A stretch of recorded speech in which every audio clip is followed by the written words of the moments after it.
It's 69 AD, and the Roman Empire is literally tearing itself apart. 4 different men claim to be emperor, each commanding massive armies willing to burn the eternal city to the ground for their leader.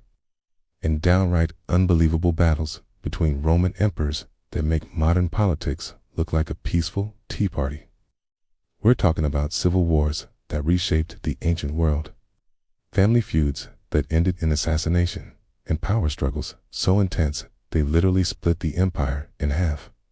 If you're ready to discover how the most powerful men in the ancient world fought, schemed, and died for ultimate power, then buckle up, because this is going to be one wild ride through history.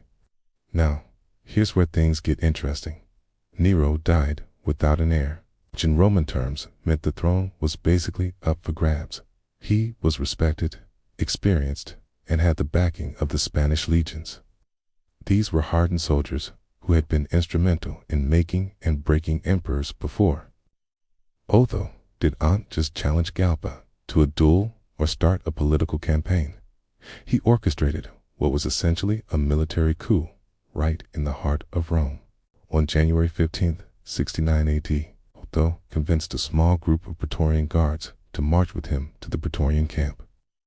He was in the Roman Forum, conducting normal imperial business, when messengers started arriving with increasingly panicked reports.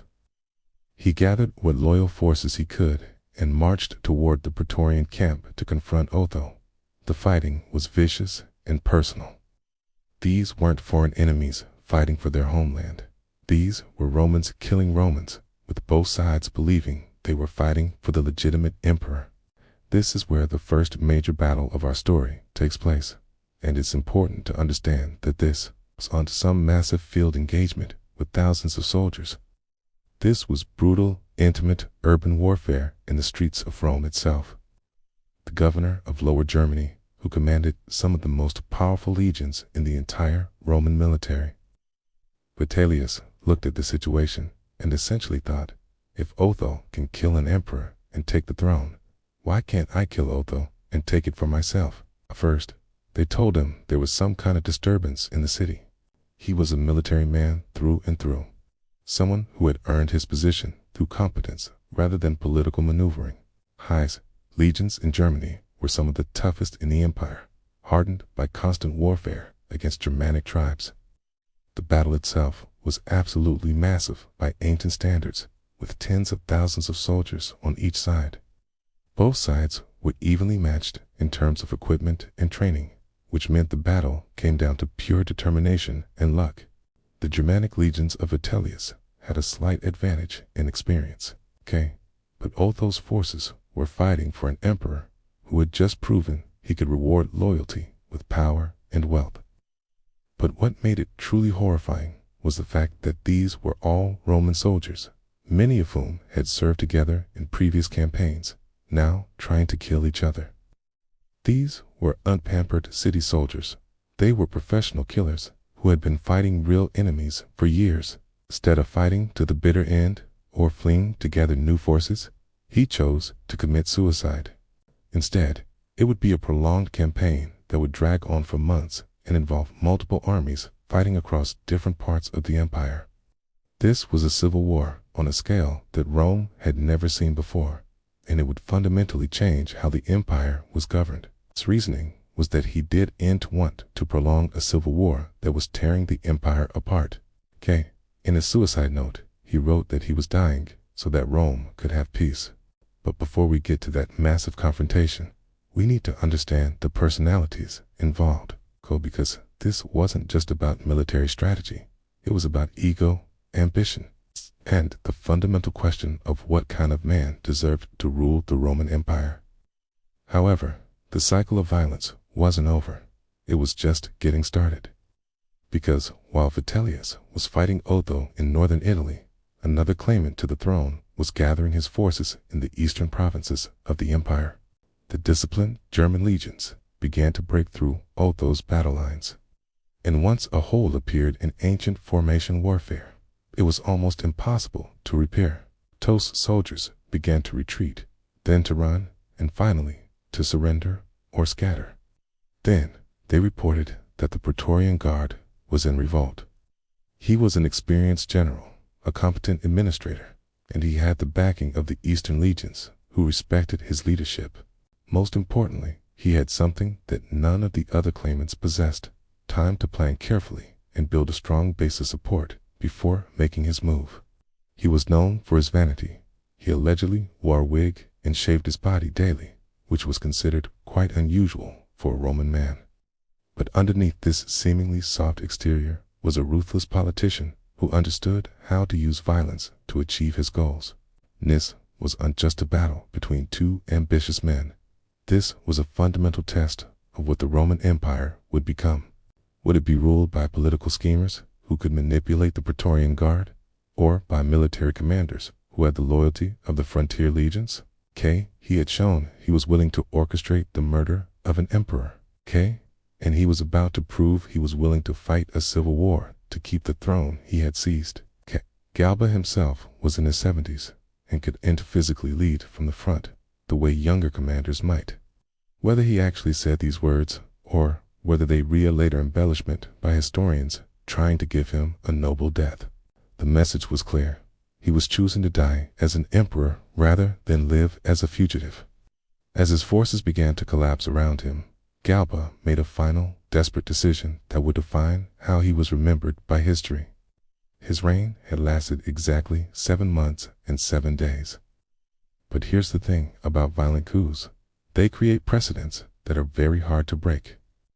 By killing Galba, Otho had essentially announced to the entire empire that any general with enough military support could march on Rome and claim the throne. Finally, someone ran up to him and essentially said, "Sir, you need to run now." Now, you might think that a few dozen soldiers wouldn't be enough to overthrow an emperor. But you'd be underestimating the psychological power of momentum in a military coup. They started looking around for someone who'd be more generous with their wallets, and they found their man in Otho, an ambitious politician who had actually been one of Nero's friends. Sounds perfect, right? Wrong. Galba made one crucial mistake that would set off a chain reaction of violence that would consume the empire for an entire year. He refused to pay the traditional donation, basically a huge bonus, to the Praetorian Guard when he took power. Now, imagine telling your most elite military unit, the guys whose job it is to literally protect your life, that they're not getting their expected payday. That's exactly what Galba did. But unlike a medieval succession, where there might be clear rules about who comes next, the Roman Empire had this messy system where whoever could command the loyalty of the legions and the Praetorian Guard could potentially become emperor. Brothers are fighting brothers. Senators are being executed in the streets. And the Praetorian Guard is auctioning off the throne to the highest bidder like it is a piece of furniture at a garage sale. Because we're about to explore some of the most incredible stories from ancient Rome that you definitely didn't learn in school. It was like a snowball effect. Each new recruit made the next person more likely to join because everyone could see which way the wind was blowing. By the time they reached the Praetorian camp, Otho had hundreds of soldiers with him, and the remaining guards at the camp threw in with him immediately. Trust me, by the end of this video, you'll understand why these imperial conflicts were so much more dramatic and consequential than any Hollywood blockbuster. This isn't Game of Thrones. This is real history, and it's about to get absolutely insane. Welcome back to the channel, history lovers. Today, we're diving deep into the most brutal, shocking. To understand just how insane this was, we need to set the scene properly. But before we march into battle, make sure to hit that subscribe button and ring the notification bell. Chapter 1. The Year of the Four Emperors. When Rome nearly destroyed itself. Let's start with what historians call the Year of the Four Emperors.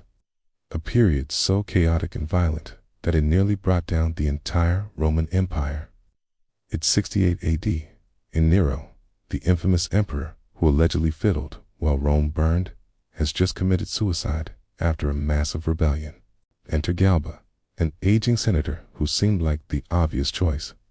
The Praetorian Guard was furious, but they weren't just going to pout about it. Here's where the story gets absolutely wild. As Otho and his supporters marched through Rome, more and more soldiers joined them. Meanwhile, Galba was completely oblivious to what was happening. But Galba, either through incredible bravery or incredible stupidity, decided to stay and fight. The two forces met near the Lacus Cordius in the Roman Forum, a location that was sacred to Romans and had been the site of important events for centuries. Galba's forces were outnumbered and outmaneuvered. The Praetorian Guard, after all, were the elite troops of the empire, and they knew every street and alley in Rome. Strike, if it be for the good of the Roman people.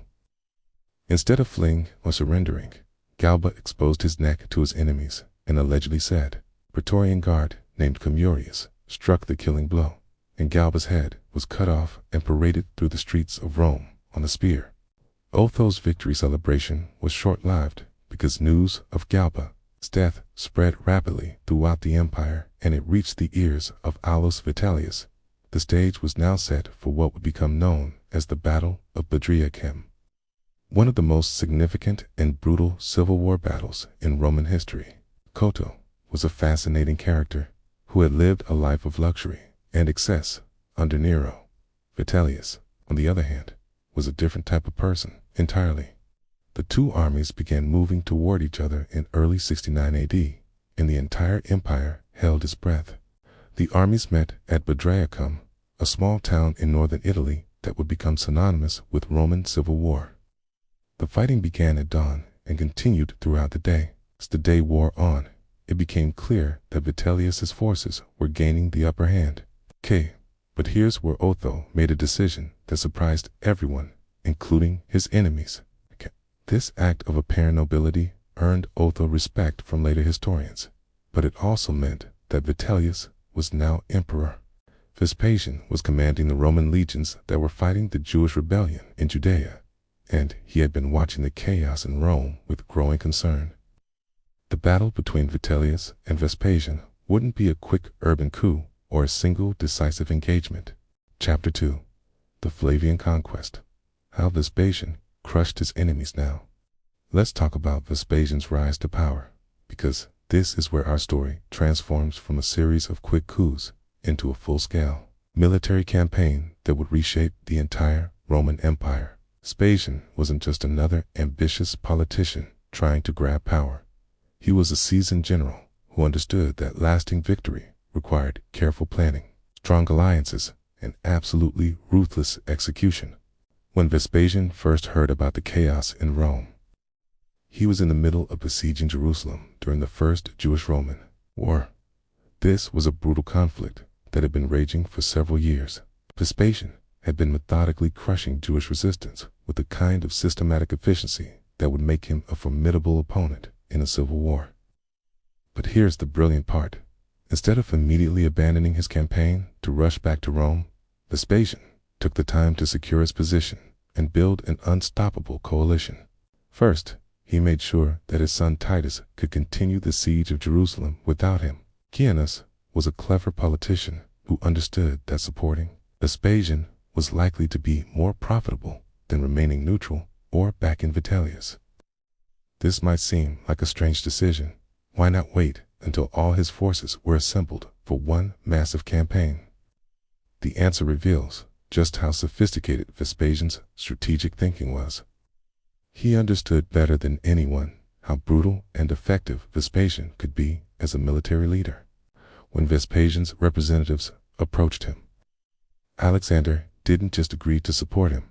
He actively began cutting off grain shipments to Rome, creating a crisis that would weaken Vitellius's position. First, he was putting immediate pressure on Vitellius, forcing him to react instead of allowing him time to consolidate his position. But this time, the dynamics were completely different. Vitellius's forces were no longer the disciplined Germanic legions that had crushed Otho. They had been sitting in Italy for months, growing soft and complacent. Many of them had been given easy assignments, guarding wealthy cities, and they had lost the edge that made them so effective in the earlier campaign. These were tough, experienced soldiers who had been fighting Germanic and Dacian tribes for years. They knew they were fighting for a general who had proven himself in real warfare. And they also knew that victory would likely mean substantial rewards. This was just a clash between two armies. It was a battle that would determine the future of the Roman Empire. The city had been prosperous and peaceful, with no involvement in the civil war beyond the misfortune of being near the battlefield. But Primus's soldiers spent days looting, burning, and killing. Other cities began declaring for Vespasian immediately, not because they necessarily preferred him to Vitellius, but because they were terrified of what might happen if they chose the wrong side. This was exactly what Vespasian had hoped for. He was winning the civil war as much through fear as through military victory. They destroyed temples, murdered civilians, and reduced one of northern Italy's most important cities to a smoking ruin. He had lost his best army and his most experienced generals, and enemy forces were now marching toward the capital. He tried to negotiate, sending envoys to Primus with offers of abdication in exchange for safe passage out of Italy. Tens of thousands of soldiers were locked in combat across a front that stretched for miles, with cavalry units charging back and forth. Primus and Vespasian were showing everyone that they were serious about winning, and that cities that supported their enemies would face terrible consequences. It was psychological warfare on a massive scale. Archers raining arrows down on packed formations and infantry units grinding against each other in brutal hand-to-hand combat. Instead of simply accepting the surrender of Cremona, Primus's soldiers decided to sack the city. This wasn't a military necessity. It was pure revenge and greed. He rejected Vitellius's offers and continued his advance toward Rome.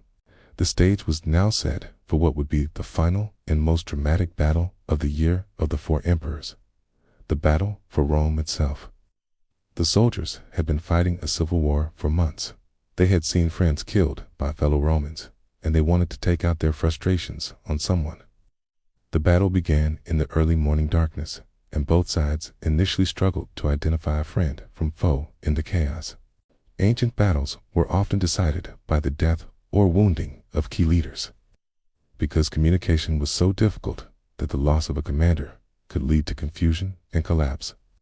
When word spread that their general was dead, Vitellius's forces began to waver. Vitellius had sent a substantial force to stop him, commanded by two of his most capable generals. His legions pressed forward with renewed vigor, breaking through the enemy lines and beginning the pursuit that would turn a victory into a rout. Vitellius's army didn't just retreat, it collapsed completely, with soldiers throwing away their weapons and fleeing in panic. The resulting battle would be one of the most vicious and consequential engagements of the entire civil war. They were also tired of the chaos that had been consuming the empire since Nero's death, and they saw Vespasian as a leader who could restore stability. But more importantly, he was absolutely ruthless and completely loyal to Vespasian. He understood that this was just about winning battles. It was about convincing the entire empire that Vespasian was the inevitable victor. Second, he was testing the loyalty of the various legions and provincial governors who might be wavering in their support. Third, he was creating opportunities for local commanders to join his cause by demonstrating that he was serious about fighting for the throne. This was crucial because Vespasian needed to prove that he was a responsible general who would abandon his duties for personal ambition. He also needed to ensure that his eastern legions would remain loyal to him rather than potentially defecting to whichever emperor was currently sitting in Rome. Next, Vespasian reached out to the governors of Egypt and Syria, two of the most important provinces in the empire. Egypt was absolutely vital because it controlled Rome's grain supply. Whoever controlled Egypt could literally starve the city of Rome into submission. Syria was important because it commanded the eastern frontier and had several veteran legions that were experienced in warfare against the Parthian Empire. The governor of Egypt, Tiberius Julius Alexander, was actually a former Jewish general who had switched sides during the Jewish rebellion. Meanwhile, the governor of Syria, Gaius Licinius Mucianus, brought his legions into the coalition and began planning the military campaign that would carry Vespasian to victory. But Vespasian, as masterstroke, was his decision to send his general Antonius Primus ahead with a relatively small force to begin the invasion of Italy. Sending Primus ahead with a smaller army, Vespasian was accomplishing several things simultaneously. Antonius Primus was the perfect choice for this mission. He was an experienced general who had served in various campaigns. As Primus marched west with his forces, he began picking up support from legions that had been stationed in the Danubian provinces. The decisive moment came when Primus reached the town of Cremona in northern Italy. The Second Battle of Bedriacum, as it came to be known, was fought in October 69 AD. Just months after the first battle that had brought Vitellius to power, Primus's forces, on the other hand, were lean, hungry, and motivated. As dawn broke, the true scale of the engagement became clear. The turning point came when one of Vitellius's key commanders was killed in the fighting. Primus seized the moment and ordered a general advance. But what happened next was what made this battle truly horrifying and memorable. The sack of Cremona was one of the most brutal events in Roman history. This wasn't just random violence. It was a calculated message to the rest of the empire. The destruction of Cremona sent shockwaves throughout the empire. Meanwhile, Vitellius was back in Rome, trying to figure out how to respond to this disaster. But Primus wasn't interested in negotiation. He had momentum, he had Vespasian's backing, and he could see that final victory was within reach. Chapter 3. The Ultimate Showdown. Street Fighting in the Eternal City. What happened next was something that had never occurred before in Roman history: a full-scale military assault on the city of Rome itself. To understand just how unprecedented and shocking this was, we need to remember that Rome was not just the capital of the empire. It was considered sacred ground. The idea of Roman legions fighting in the streets of the Eternal City was almost unthinkable to most Romans, which made what was about to happen even more dramatic and traumatic. Vitellius found himself in an impossible position. He had lost his main army at Cremona. Enemy forces were approaching the city, and he was rapidly running out of options. But he wasn't ready to give up without a fight. This was traditional warfare, with formed units meeting in open ground and fighting according to established tactical principles. The city of Rome itself became a battlefield, with fighting spreading through neighborhoods, markets, temples, and even private homes. The Capitoline was one of the most sacred locations in Rome, home to the Temple of Jupiter, Optimus Maximus, its most important religious site in the entire empire. This was both a practical military decision and a symbolic statement. He was literally fighting for the soul of Rome, unlike a traditional battle where armies met in formation.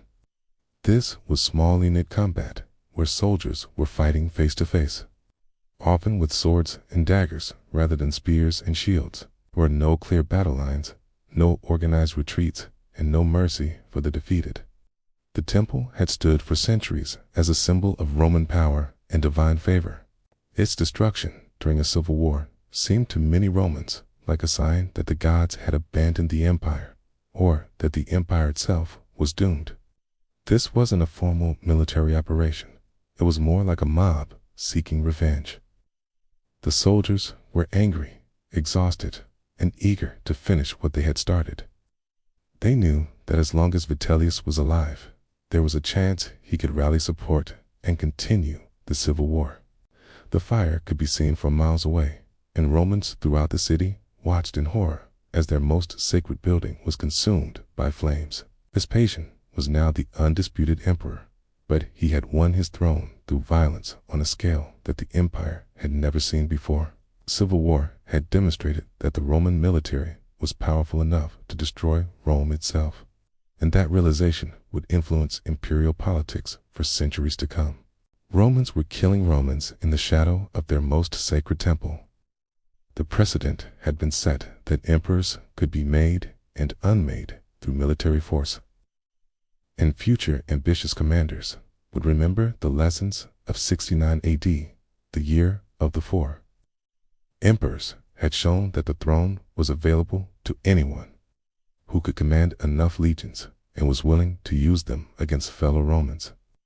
His brother Lucius was killed in the fighting on the Capitol line, and the remaining defenders began to surrender or flee. But Vitellius himself was still alive and still technically emperor, which meant the battle wasn't over yet. He had abandoned any pretense of imperial dignity and was simply trying to survive. The soldiers who found him didn't treat him as a captured emperor. They treated him as a criminal. They dragged him through the streets of Rome, torturing and humiliating him, while crowds of Romans watched. Some cheered, some wept, and some simply stared in shock at the spectacle of an emperor being treated like a common criminal, according to the historical accounts. He spent his final hours wandering through Rome in disguise, trying to avoid the soldiers who were hunting him. This was a pathetic end for someone who had once commanded the most powerful legions in the empire. But Primus's forces were unstoppable at this point, and they began systematically clearing the defenders from the hill. The Temple of Jupiter, Optimus Maximus, the most important religious building in the empire, caught fire and burned to the ground. His body was thrown into the Tiber River, denied even the basic dignity of a proper burial. This was the ultimate symbol of how completely he had been defeated, not just militarily, but politically and personally. The exact cause of the fire is disputed. Some sources claim it was started by Vitellius' defenders. Others say it was caused by Primus's attackers, and still others suggest it was simply an accident in the chaos of battle. The idea of soldiers fighting and dying in this holy place was deeply shocking to Romans, but that's exactly what happened. This was an orderly siege, where attackers gradually worked their way through defensive positions. This was chaotic urban warfare, where small groups of soldiers fought desperate battles for control of individual buildings and street corners, but it quickly became clear that Vitellius' defenders were outmatched. They had been demoralized by the news from Cremona. They were facing veteran troops who had been winning battles for months, and they simply didn't have the numbers to hold their positions. The Praetorian Guard were elite soldiers, but they were used to ceremonial duties and palace intrigue, not desperate street fighting. These soldiers had just sacked Cremona and were looking forward to the even greater rewards that would come from capturing the capital of the empire. They also knew that this was likely to be the final battle of the Civil War, which meant that victory here would end the campaign and allow them to enjoy the spoils of their success. The urban cohorts were basically a police force, not frontline combat troops, and the various other military units in Rome were a mixed bag of veterans, raw recruits, and soldiers whose loyalty was questionable at best. He still had the Praetorian Guard, various urban cohorts, and a substantial number of soldiers who had been stationed in and around Rome. More importantly, he had the advantage of defending a city that had been fortified and expanded over centuries. The problem was that Vitellius' remaining forces were unreally prepared for the kind of brutal urban warfare that was about to engulf the city. Antonius Primus, meanwhile, was approaching Rome with an army that was battle-hardened, highly motivated, and absolutely ruthless. The first phase of the battle took place outside the city walls. Vitellius' forces attempted to stop Primus's army from entering Rome. As Vitellius' outer defenses collapsed, something extraordinary happened. The most intense fighting took place around the Capitoline Hill, where Vitellius' brother Lucius had gathered a substantial force to make a last stand. Lucius Vitellius had positioned his men in and around the temple complex, turning sacred buildings into fortified positions. The fighting was incredibly brutal and personal. As the battle for the Capitoline reached its climax, something happened that would traumatize the Roman people for generations. But regardless of who was responsible, the symbolic impact was enormous. The destruction of the temple marked the beginning of the end for Vitellius' resistance. What happened next was a manhunt through the streets of Rome as Primus' soldiers searched for the deposed emperor. Vitellius, meanwhile, was trying desperately to escape or hide. The end came when Vitellius was discovered hiding in a doorkeeper's lodge in the imperial palace. Vitellius was finally killed on the Gemonian steps, a location that was traditionally used for the execution of traitors and criminals. The death of Vitellius marked the end of the year of the 4 emperors, but it was also the beginning of a new era in Roman history. But the story of imperial battles was far from over. Chapter 4. The Severan Dynasty Wars, family feuds that shook the empire. Now we fast forward about 130 years to explore what might be the most psychologically disturbing imperial conflict in Roman history, the war between the brothers Caracalla and Geta. This wasn't just a political struggle or a military campaign. This was a family feud that escalated into empire-wide violence and fundamentally changed how Romans thought about imperial succession. Severus had won his own civil war against rival claimants to the throne, and he had spent most of his reign expanding the empire's borders and strengthening its military. Instead of clearly designating one of his sons as his heir, he decided to try something that had never been attempted before: joint rule by both of his sons. His reasoning seemed logical at the time. Caracalla was older and had more military experience, while Geta was younger, but had shown more aptitude for administration and diplomacy. By having them rule together, Severus hoped to combine their strengths and create a more effective government. His sons were supposed to rule jointly, but they couldn't even be in the same room without fighting. The situation was so bad that they literally divided the imperial palace in half, with each brother controlling different sections and refusing to allow the other supporters into their areas. They also began building up their own separate military forces, essentially creating 2 rival armies within the same government. He was a competent ruler who understood that the key to imperial success was maintaining the loyalty of the legions, while also keeping the civilian population reasonably happy. Everyone could see that the empire was heading toward civil war, but no one knew how to stop it. Julia Dumna had arranged for both brothers to come to her apartments, supposedly to discuss a compromise that would allow them to rule jointly without constant conflict. And he had given them specific instructions about what to do when they received a predetermined signal. According to the historical accounts, he threw himself into his mother's arms, begging her to protect him. Julia Dumna tried to shield her younger son, but Caracalla's soldiers pushed her aside and began attacking Geta. The young man was stabbed repeatedly while his mother watched in horror, and his blood literally stained her clothes and hands. But they had never seen anything like this systematic slaughter of ordinary citizens. People were being killed for the crime of having worked in Geta's household or having been educated alongside him. Julia Dumna was forced to publicly support her surviving son, even though she had watched him murder her other son in front of her. Some regions experienced their own mini-civil wars as different factions tried to demonstrate their loyalty to Caracalla by hunting down Geta's supporters. The entire empire was consumed by paranoia and fear, with people afraid to speak freely or associate with anyone who might be politically suspect. Tens of thousands of productive citizens had been killed, their properties confiscated, and their businesses destroyed. The murder of Geta demonstrated that family relationships meant nothing when it came to political power, and that even the closest relatives could become deadly enemies.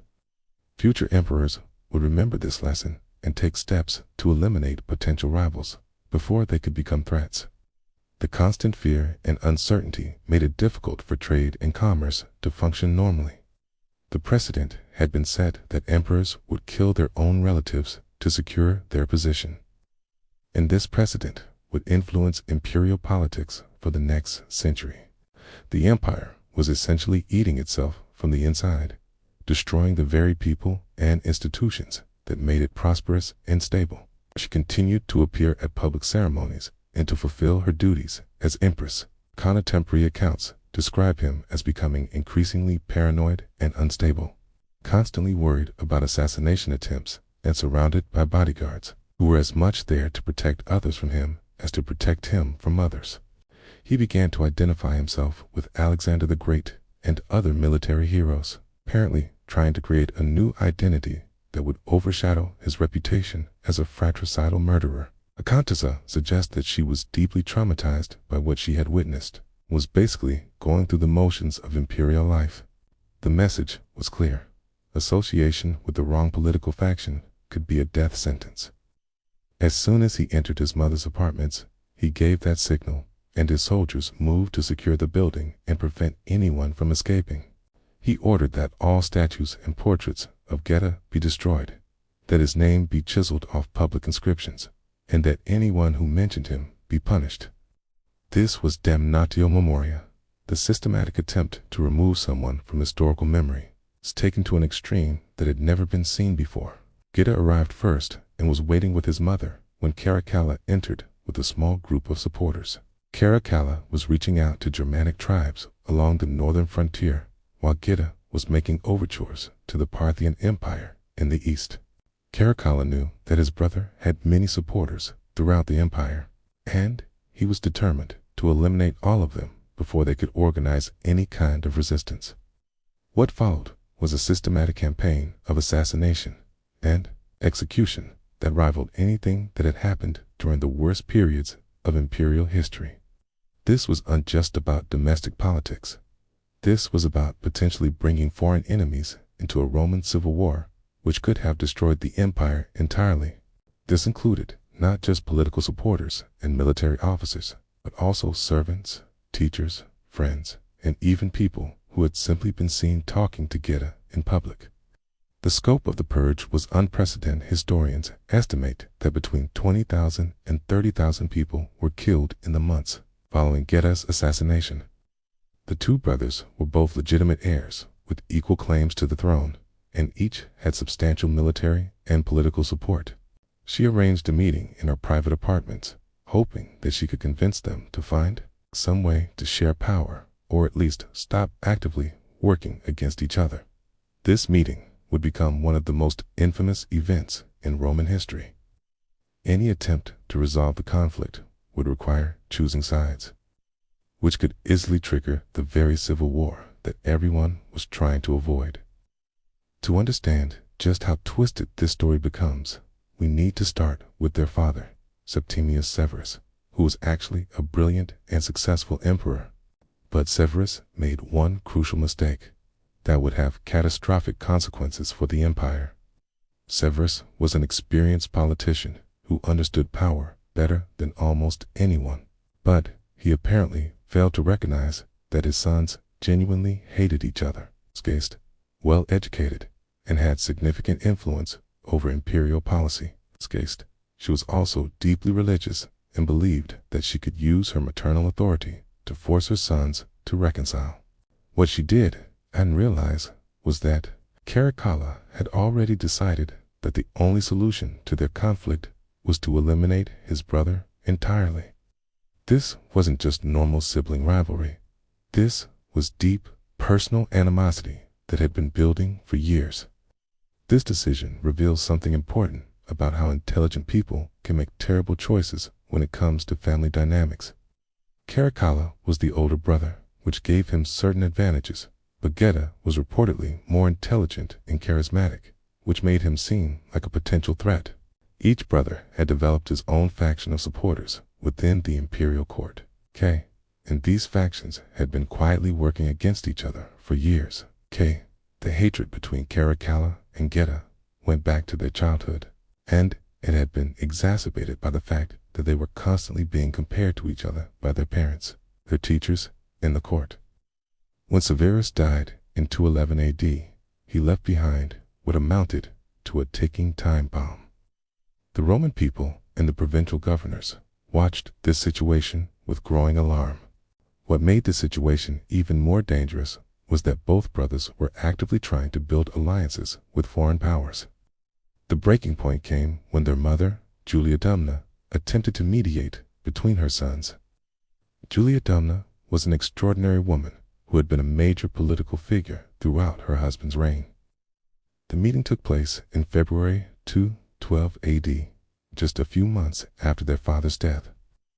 What happened next was carefully planned and absolutely brutal. Caracalla had positioned loyal soldiers throughout the palace. Weigana realized what was happening and tried to flee, but he was trapped. But the murder of Geta was just the beginning of what would become known as the Great Purge. Caracalla soldiers began arresting and killing anyone who had been associated with Geta. The psychological impact of this violence was enormous. Romans were used to political executions and even occasional purges of the senatorial class. Caracalla wasn't just eliminating his brother's supporters. He was also trying to erase Geta from history entirely. The most disturbing aspect of this campaign was how it affected the imperial family itself. The violence also spread beyond Rome to the provinces, where local governors and military commanders were forced to choose sides. Caracalla himself seemed to have been psychologically damaged by what he had done. The economic impact of the Great Purge was also severe. But perhaps the most significant long-term consequence was how this conflict changed Roman attitudes toward imperial succession. The war between Caracalla and Geta wasn't just a family feud. It was a fundamental shift in how the Roman Empire understood power, loyalty, and succession. Chapter 5. The Crisis of the 3rd Century. When the empire nearly collapsed, if you think the year of the 4 emperors was chaotic, wait until you hear about the crisis of the 3rd century, a period so insane that it makes Game of Thrones look like a peaceful diplomatic summit. We're talking about 50 years of almost constant civil war, with over 50 different men claiming to be emperor.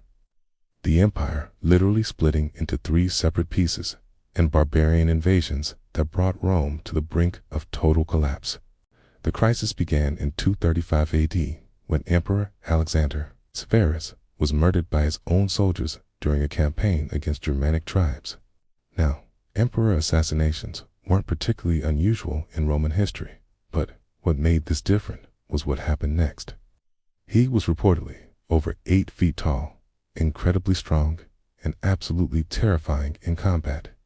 In Africa, a wealthy landowner named Gordian declared himself emperor and was immediately supported by the local population, who were tired of heavy taxation and military conscription. Maximinus had marched south with a large army to assert his authority over the rebellious Senate. But he found the city heavily fortified and defended by a determined garrison. In Gaul, various tribal leaders were taking advantage of the chaos to launch raids against Roman settlements. They had grown frustrated with the siege, worried about their families back home, and increasingly convinced that their emperor was leading them toward disaster. The assassination was carried out by the Praetorian Guard, who then tried to negotiate with the Senate for pardons and rewards. Maximinus's army was composed of veteran soldiers who had been fighting for years, but they were tired, underpaid, and increasingly unwilling to fight other Romans. The Senate's co-emperors, Pupienus and Balpinus, immediately began fighting each other for supreme power. He was from the province of Arabia, which made him one of the first emperors who was from Italy or even from a traditionally Roman background.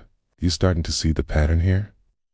The empire had entered a period where emperors were being made, and unmade so rapidly that some of them barely had time to mint coins with their faces on them. His rise to power demonstrated that the empire had become so diverse and so militarized that anyone with sufficient military support could potentially become emperor regardless of their ethnic or social background. His son Gallienus automatically became emperor, but he was facing rebellions in virtually every province.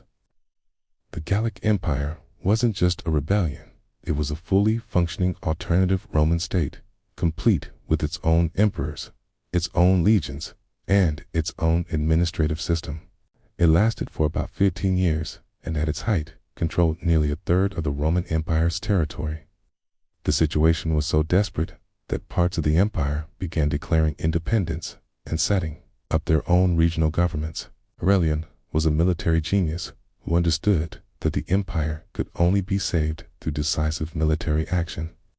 He launched a series of brilliant campaigns that systematically reconquered the breakaway territories and restored unified control over the empire.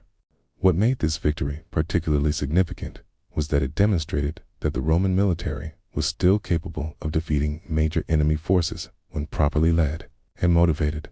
Entire cities had been destroyed, whole provinces had been depopulated, and the empire's economic and administrative systems had been severely damaged. The crisis of the 3rd century had demonstrated that the Roman Empire was not invincible, and that it could be brought to the brink of collapse by internal conflicts and external pressures. This state was ruled by Queen Zenobia, one of the most remarkable women in ancient history. Zenobia was a warrior queen who claimed descent from Cleopatra and who led her armies in person against both Roman and Persian forces. She conquered most of the eastern Mediterranean and declared herself empress of a new Roman Empire based in Syria. The siege was a masterpiece of military engineering, with Roman forces cutting off the city's water supply and using advanced siege equipment to breach its walls. Zenobia herself was captured while trying to escape and was later paraded through Rome in golden chains as part of Aurelian's triumph.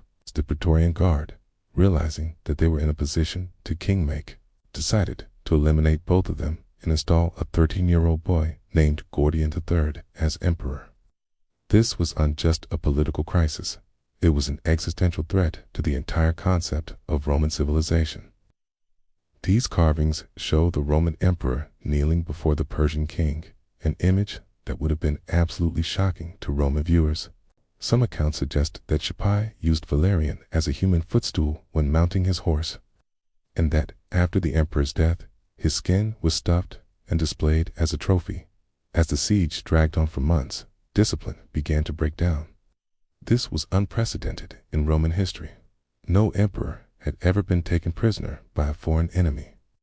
The psychological impact was enormous, because it demonstrated that the Romans were no longer invincible, and that their emperor was just a mortal man who could be defeated and humiliated. In the east, the Sassanid Persian Empire was preparing to invade Roman territory, while the Romans were distracted by their civil wars. But he was also completely illiterate, had never held civilian office, and had no understanding of how to govern an empire. He was essentially a military strongman who ruled through fear and violence. Gordian III was completely dependent on his advisors and military commanders, which meant that real power was held by whoever could manipulate him most effectively. This created a situation where different factions within the imperial court were constantly scheming against each other, using the boy emperor as a figurehead for their own ambitions. Instead of the Praetorian Guard or the Senate selecting a new emperor, the soldiers who had killed Alexander Severus simply declared that their commanding officer, Maximinus Thrax, was now emperor. Timesitheus was actually quite competent and managed to restore some stability to the government, but his death in 243 AD created a power vacuum that was quickly filled by Philip the Arab, a military commander who may have arranged Timesitheus' assassination. Maximinus Thrax was unlike any previous Roman emperor. He was a Thracian barbarian who had worked his way up through the military ranks purely through physical prowess and battlefield competence. The Roman Senate was horrified by this development. They had been gradually losing power to the military for decades, but the idea of being ruled by an illiterate barbarian was too much for them to accept. They declared Maximinus a public enemy and proclaimed two of their own members, Pupienus and Balbinus, as co-emperors. This immediately created a three-way civil war, with different legions and provinces supporting different claimants. But the situation was even more complicated than that, because there were also regional rebellions breaking out across the empire. The first major battle of this crisis took place at Aquileia, a crucial city in northern Italy that controlled the routes between the Balkans and the Italian peninsula. The siege of Aquileia became a turning point in the crisis, not because of any brilliant military maneuvers, but because it demonstrated just how fragile the imperial system had become. The end came when Maximinus's own soldiers murdered him in his tent. But instead of bringing peace, Maximinus's death just made the situation worse. Now, you might think that having a child emperor would provide stability by removing adult ambitions from the equation. But you'd be wrong. The most powerful of these advisors was a man named Tamsithus, who had married his daughter to the young emperor and essentially ruled the empire in his name. Philip the Arab represents a fascinating development in Roman imperial history. Philip ruled for about 5 years and actually achieved some significant military victories. But he was eventually overthrown by Decius, who was then overthrown by Trebonius Gallus, who was then overthrown by Aemilianus, who was then overthrown by Valerian. The most dramatic and consequential battle of this period was the Battle of Edessa in 260 AD, where Emperor Valerian was not just defeated, but actually captured alive by the Sassanid Persian Empire. The Sassanid king, Shapur I, was so proud of his victory that he had the scene of Valerian's capture carved into rock faces throughout his empire. Ascanian's capture created a crisis of legitimacy that nearly destroyed the empire. The most successful of these breakaway states was the Gallic Empire, which controlled modern-day France, Spain, Britain, and parts of Germany. At the same time, another breakaway state called the Barbarian Empire was established in the eastern provinces. The existence of these breakaway states meant that the Roman Empire was actually 3 separate political entities, each claiming to be the legitimate continuation of the original empire. The turning point came with the rise of Emperor Aurelian in 270 AD. The conquest of the Barbarian Empire was particularly dramatic. Aurelian led his legions across the Syrian desert and besieged Palmyra, the capital of Zenobia's kingdom. The reconquest of the Gallic Empire was equally impressive. Aurelian defeated the Gallic Emperor Tetricus at the Battle of Chalons, effectively ending the independence of the western provinces. By 275 AD, Aurelian had successfully reunited the empire and earned the title Restorer of the World, attesting. But the cost of these victories was enormous. Chapter 6. The Tetrarchy Wars. When 4 emperors tried to rule one empire after the chaos of the 3rd century crisis. You might think that Romans would have learned their lesson about the dangers of civil war and political instability. But if you thought that, you'd be seriously underestimating the Roman capacity for creating new and innovative ways to fight over imperial power.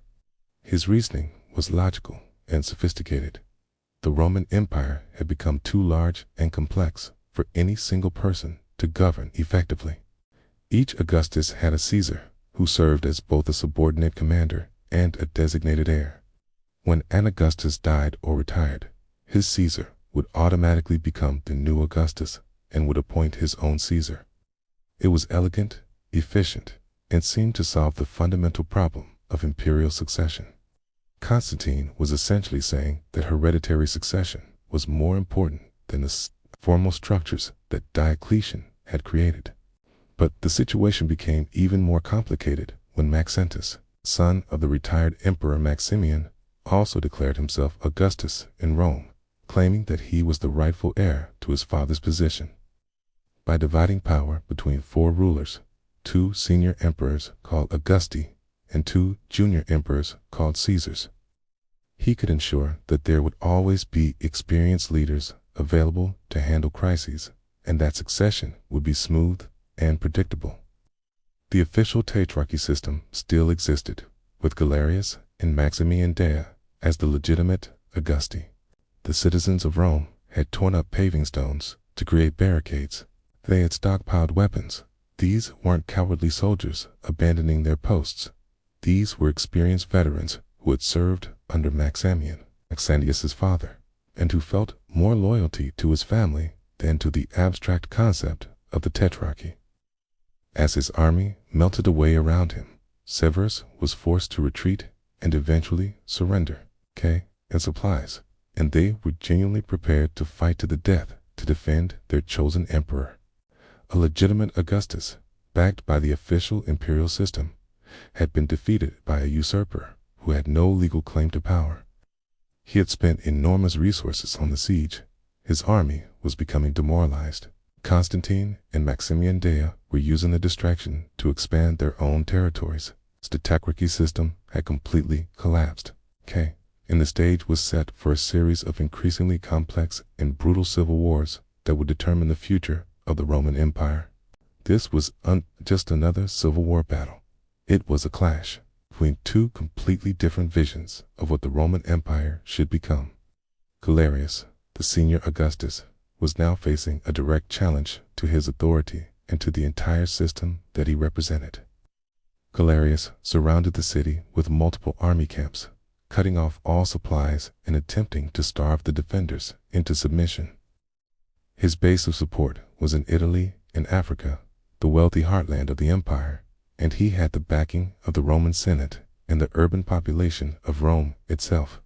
He had been influenced by Christianity and was beginning to see himself as chosen by the Christian God to rule the empire. He still had to deal with the Licinius, who controlled the eastern provinces.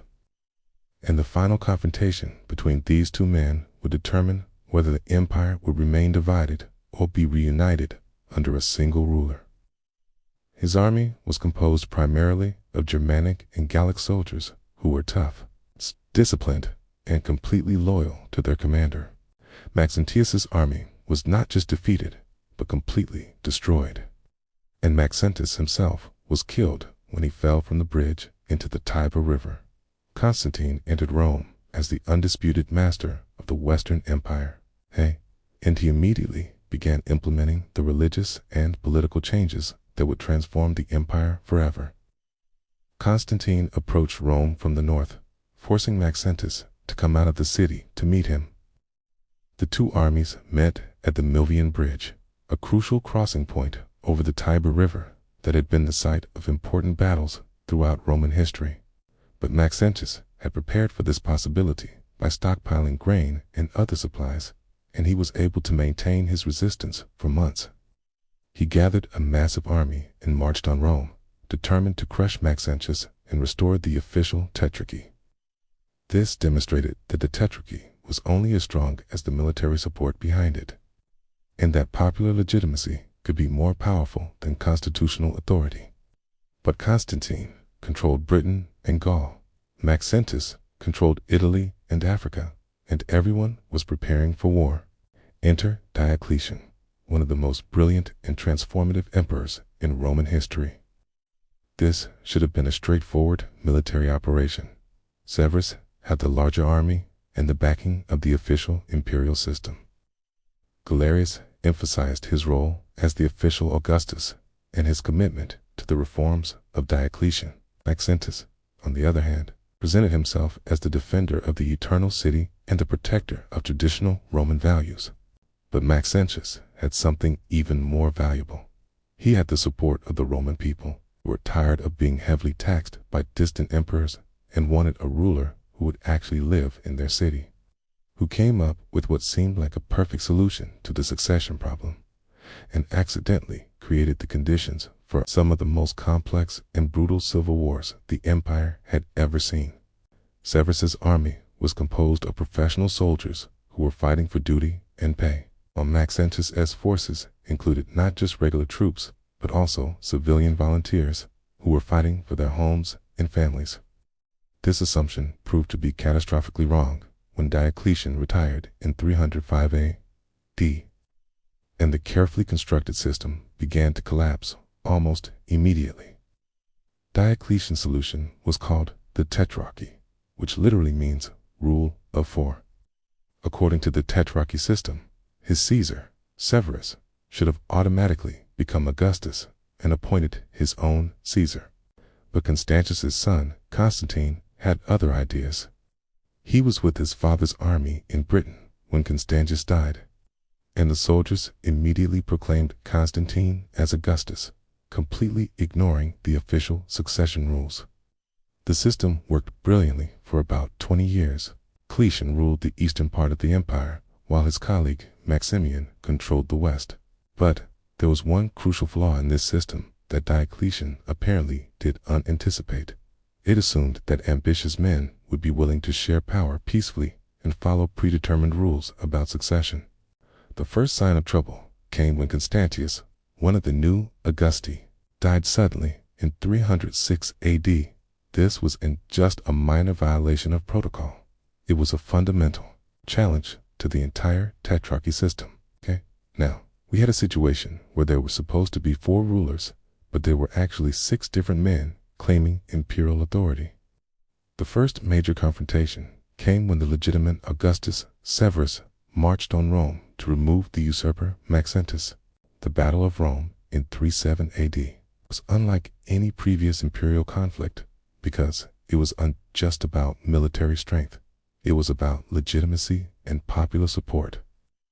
The battle began outside the city walls, but as Severus's forces advanced, they encountered something they hadn't expected: massive popular resistance. Okay, but the real shock came when significant portions of Severus's army began to defect to Maxentius. The capture and execution of Severus sent shockwaves throughout the empire. The death of Severus also escalated the conflict to a new level.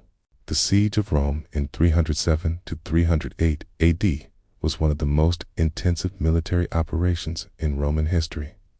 The siege also became a propaganda war, with both sides trying to convince the Roman people that they represented the legitimate continuation of Roman tradition. The turning point came when Galerius realized that his siege was failing, and that continuing the campaign would only weaken its position relative to the other claimants to imperial power.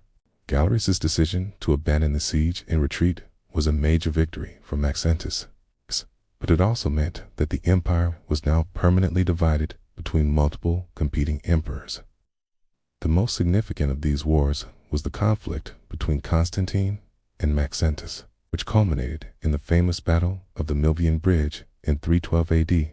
Constantine represented the northern provinces, the military frontier, and a new religious movement that was beginning to challenge traditional Roman paganism. Maxentius, on the other hand, represented the traditional Roman establishment, the senatorial class, and the ancient religious traditions that had sustained the empire for centuries. The battle itself was a masterpiece of military strategy and psychological warfare. Constantine's victory at the Milvian Bridge was total and decisive. But Constantine's victory in the West was only the beginning of his campaign for supreme power. Chapter 7. Constantine's final campaign, the battle for Christian Empire.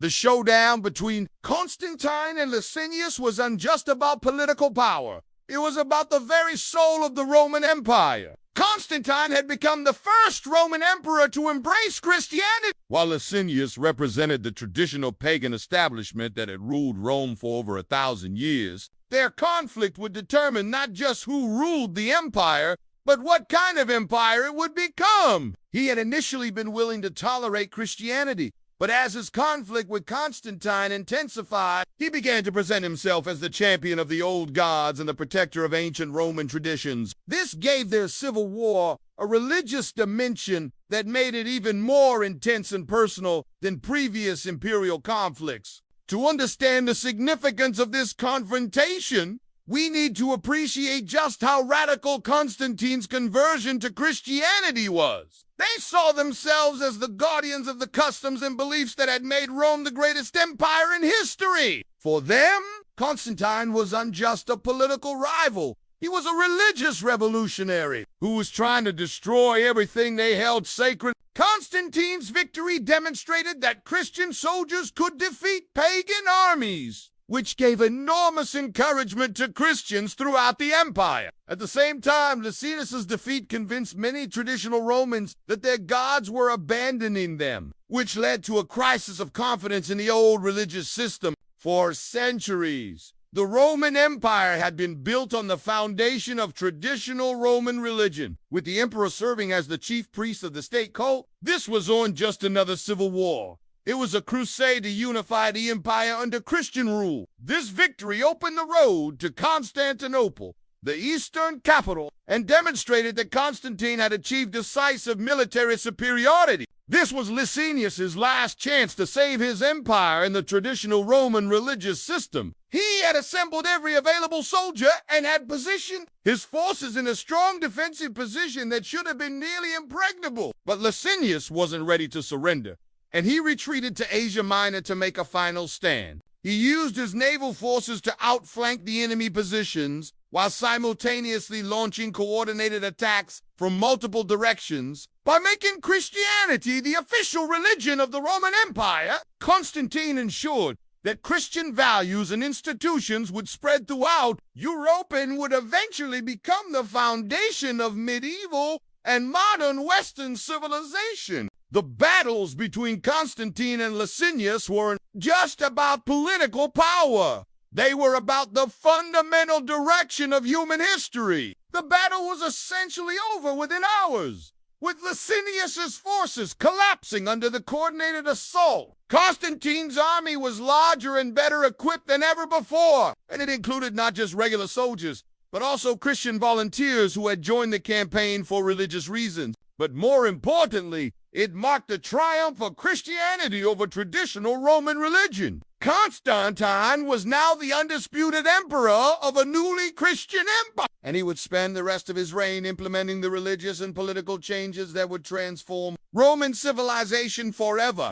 He also began implementing increasingly harsh policies against Christians, viewing them as a fifth column that was supporting his enemy. He also began implementing policies that favored Christians, granting them privileges and exemptions that had previously been reserved for traditional Roman priests. This created a situation where the two halves of the empire were moving in completely opposite directions religiously and politically. Licinius had been a capable ruler who had genuinely tried to maintain the traditional Roman system, but he had been overwhelmed by forces beyond his control. His death marked the end of pagan imperial rule and the beginning of a new era in which Christianity would be the dominant religion of the Roman Empire. Churches were destroyed. Christian officials were dismissed from government positions. And in some cases, Christians were executed for their faith. Both armies were evenly matched in terms of equipment and training, which meant that the outcome would be determined by pure determination and battlefield tactics. Constantine personally led his cavalry in a series of charges that eventually broke through Licinius's lines. But the victory came at an enormous cost, 10 casualties. The idea of a Christian emperor was almost inconceivable to most Romans, and many people viewed Constantine's conversion as a betrayal of everything that had made Rome great.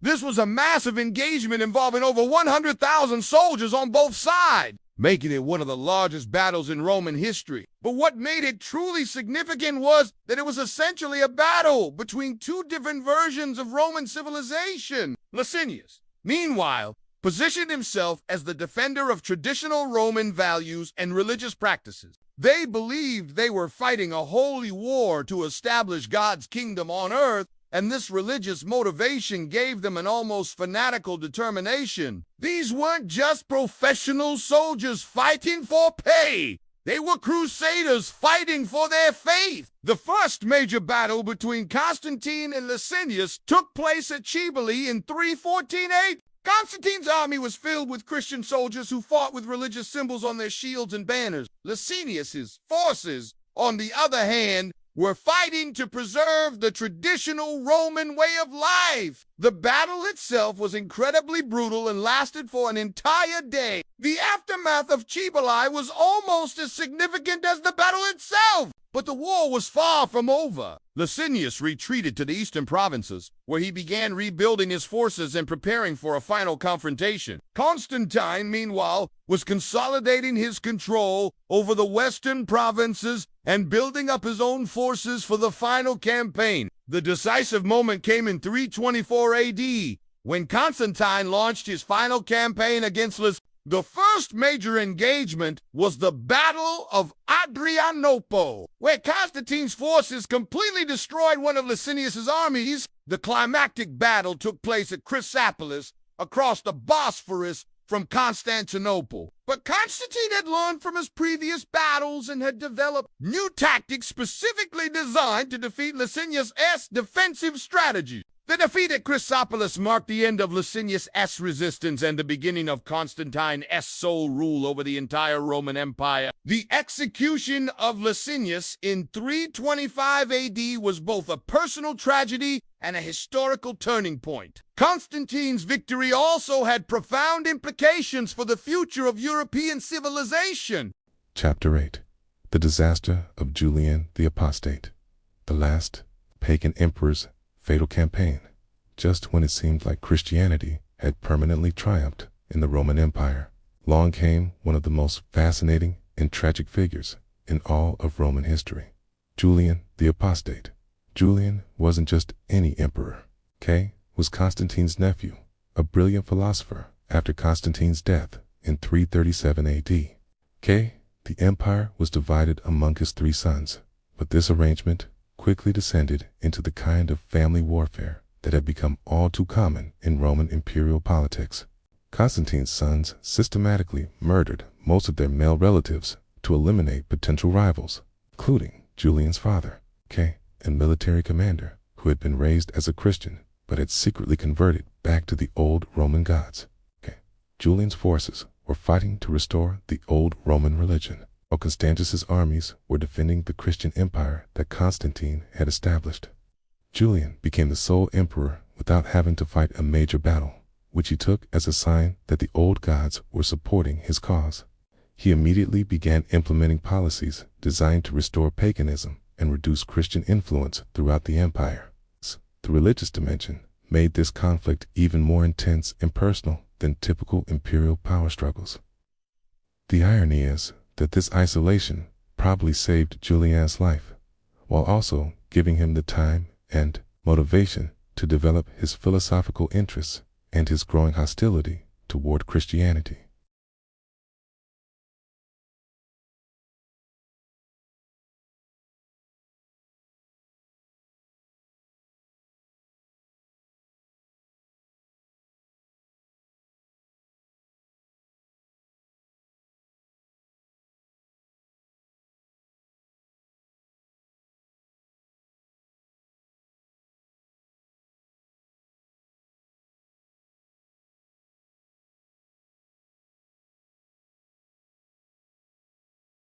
Instead of consolidating his gains and establishing secure supply lines, Ki decided to push deeper into Persian territory in pursuit of a decisive battle with the Persian Emperor Shapur. Ki, too. This was exactly the kind of heroic leadership that had made him popular with his soldiers. Ki, but it was also incredibly dangerous for an emperor to expose himself to personal combat. But this decision required him to march through hostile territory without adequate supplies, while being constantly harassed by Persian forces. Christian sources claim that Julian was killed by one of his own soldiers who had remained loyal to Christianity. Pagan sources insist that he was killed by a Persian warrior. It demonstrated that Christianity had become too deeply embedded in Roman society to be easily removed, and it convinced many Romans that the Christian God was more powerful than the old Roman gods. Julian's defeat essentially ended the last significant challenge to Christianity's dominance in the Roman world.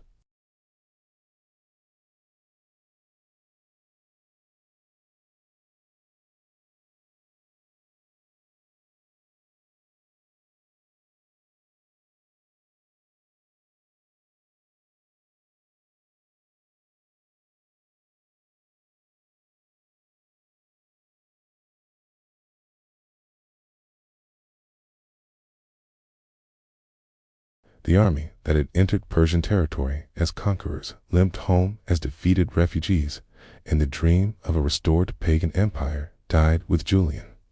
But it was also motivated by his desire to achieve the kind of glorious conquest that would prove the power of the old gods. Julian believed that a great military victory would demonstrate the superiority of traditional Roman religion and would convince the empire to abandon Christianity. He was a brilliant, sincere, capable leader who genuinely believed that he was trying to restore the greatness of Roman civilization. His failure wasn't due to incompetence or cowardice, but to the fact that he was fighting against historical forces that were too powerful to be reversed by any individual, no matter how talented or determined. His attempt to restore paganism and his disastrous military campaign against the Persian Empire represent one of the most dramatic and consequential failures in Roman history.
Julian proved to be a brilliant military commander who won a series of decisive victories and earned the fanatical loyalty of his troops. When Constantius tried to transfer Julian's best legions to fight in the east, the soldiers refused to go and proclaimed Julian as Augustus instead. He wasn't just rejecting his family's religion out of spite. He was making a sophisticated philosophical argument that the old Roman gods were superior to the Christian God. He had studied classical literature, Neoplatonic philosophy, and ancient religious texts, and he had become convinced that Christianity was a corruption of true religion that had weakened the Roman Empire. To understand Julian's story, we need to appreciate the family drama that brought him to power. Julian and his half-brother Gallus were among the few survivors of this purge, and they were kept under virtual house arrest while being given a Christian education. Julian's intellectual journey from Christianity to paganism was remarkable and complex.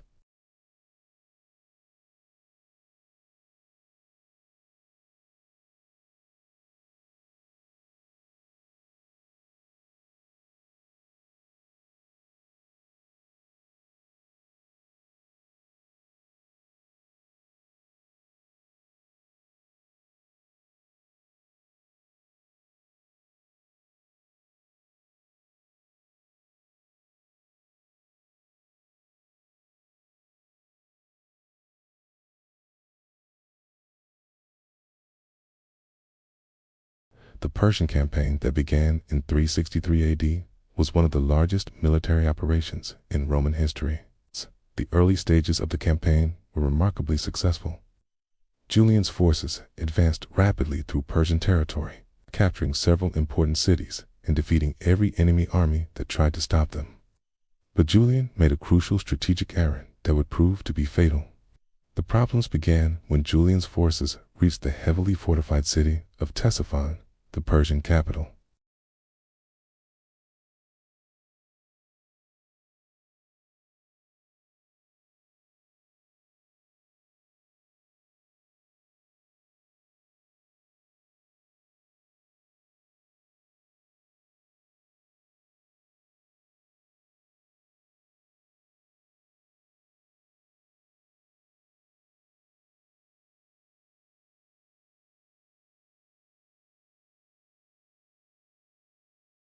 During the fighting, Julian was struck by a spear, and here's where the historical accounts become controversial and politically charged. Julian's death marked the end of the last serious attempt to restore paganism as the official religion of the Roman Empire. The failure of Julian's Persian campaign had profound consequences for the Roman Empire and for the future of European civilization. But Julian's story is also a personal tragedy of remarkable proportions. Chapter 9. The Final Civil Wars. How the empire tore itself apart by the late 4th and early 5th centuries AD. The Roman Empire was facing an unprecedented crisis. The traditional Roman military system was breaking down. Barbarian tribes were pressing against the frontiers, and the empire's economic and administrative structures were struggling to cope with the pressures of defending an enormous territory. But instead of uniting to face these external threats, Roman leaders continued to fight each other in increasingly destructive civil wars that would ultimately contribute to the fall of the Western Empire. Different Christian factions were now supporting different political leaders, and religious disputes were becoming intertwined with political struggles in ways, that made civil wars even more bitter and destructive. The most devastating of these conflicts was the war between Theodosius I and the usurper Magnus Maximus, which demonstrated just how far the empire had fallen from the disciplined, professional military organization that had conquered the Mediterranean world. But what made these battles particularly tragic was that they were fought primarily by barbarian soldiers who had been recruited into the Roman army. Both armies were composed primarily of barbarian federates, tribal warriors who had been granted land and citizenship in exchange for military service.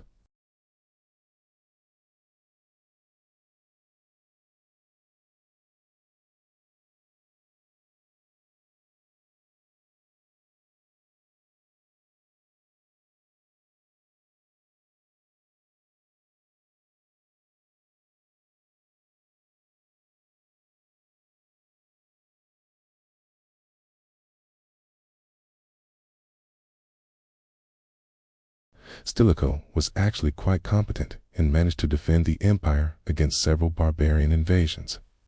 But he was also ambitious and was suspected of planning to usurp the throne for himself. Different Roman factions were allying with different barbarian tribes, using foreign warriors to fight their domestic political battles. The Visigoths, the Vandals, and other tribal groups were being recruited by Roman generals to fight against other Roman armies, which meant that the empire's military resources were being used to destroy the empire itself. Alaric had originally served as a Roman general under Theodosius, fighting against Magnus, Maximus, and other enemies of the empire. At the same time, Stilicho in the west was trying to negotiate with Alaric to gain his support against the eastern government. The empire had become so dependent on foreign recruits that the distinction between Roman soldiers and barbarian academies was becoming meaningless.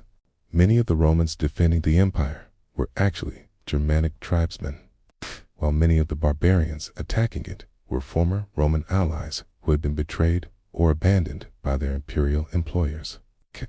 Alaric, who had been negotiating with Stilicho for a permanent settlement for his people, decided that the only way to ensure his followers' safety was to take what they needed by force. Within months of Stilicho's death, Alaric was marching on Rome itself.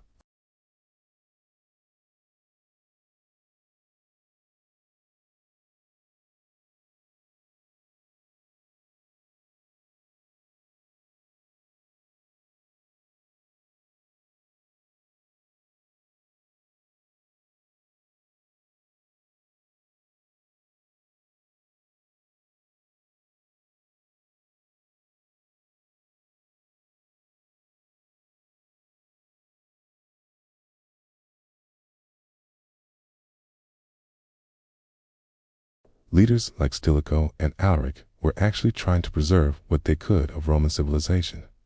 But the imperial system had become so dysfunctional that cooperation was impossible and conflict was inevitable.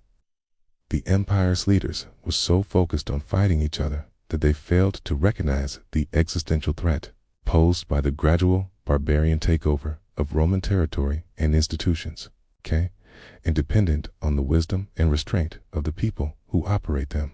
When political leaders prioritize their personal ambitions over the survival of the institutions they claim to serve, the result is often the destruction of the very system that gave them power in the first place. The Roman Empire had survived external invasions, economic crises, and natural disasters, but it could not survive the breakdown of political consensus and the abandonment of shared values that characterized the late 4th and early 5th centuries. The Vandals, the Burgundians, the Suevi, and other tribal groups all followed similar paths from Roman allies to independent kingdoms within former Roman territory.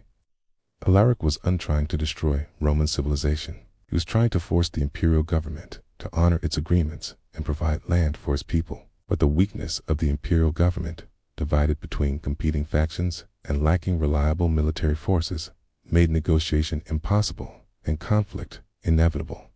Stilicho was executed along with many of his supporters, including thousands of barbarian soldiers who had served loyally in the Roman army. This purge was intended to strengthen Roman authority, but it actually had the opposite effect. But when Theodosius died and the empire was divided, Alaric found himself caught between competing Roman factions who were trying to use him for their own purposes. The Western Empire would continue to exist for another 66 years, but it would never recover from the damage inflicted by these internal conflicts.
Both boys were children who were completely dependent on their advisors and military commanders, which created a power vacuum that was filled by ambitious generals who used the boy emperors as puppets for their own schemes.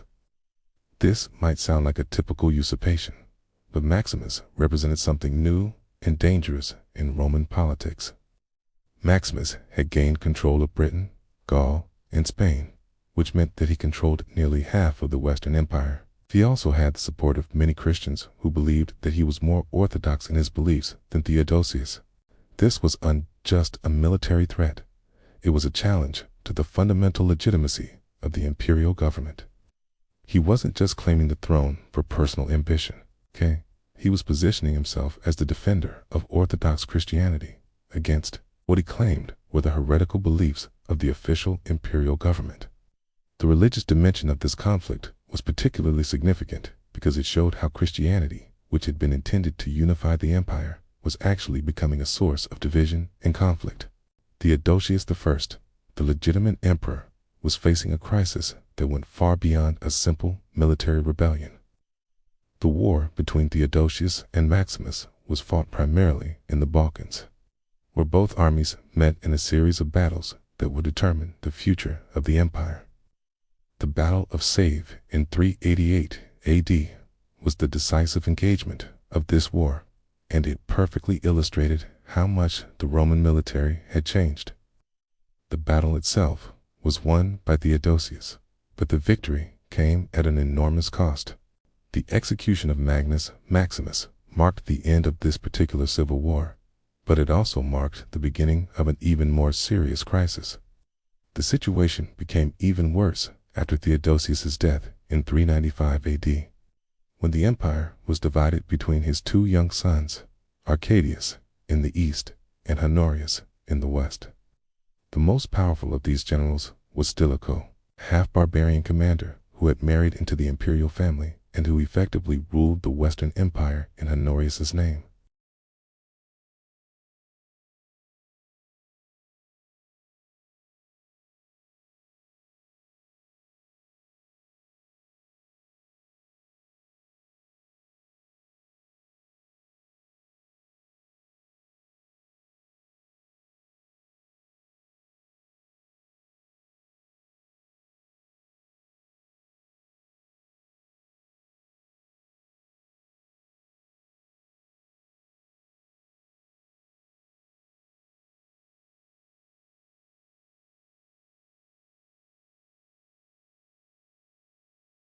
This confusion about who was a Roman and who was a barbarian reflects a fundamental breakdown of Roman identity that was occurring during this period. The civil war between Stilicho and his eastern rivals came to a head in 408 AD when Emperor Honorius was convinced that Stilicho was planning to usurp the throne. The massacre of Stilicho's barbarian supporters convinced many tribal leaders that Romans could never be trusted to keep their agreements.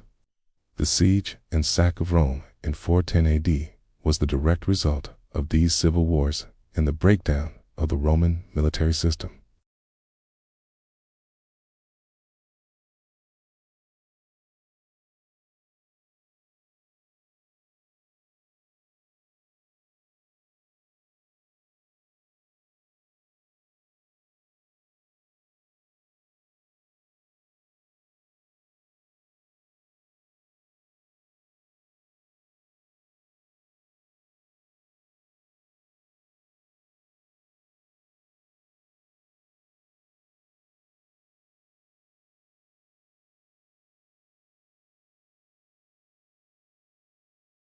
This period teaches us that political institutions, no matter how powerful or long-lasting they might seem, are ultimately fragile.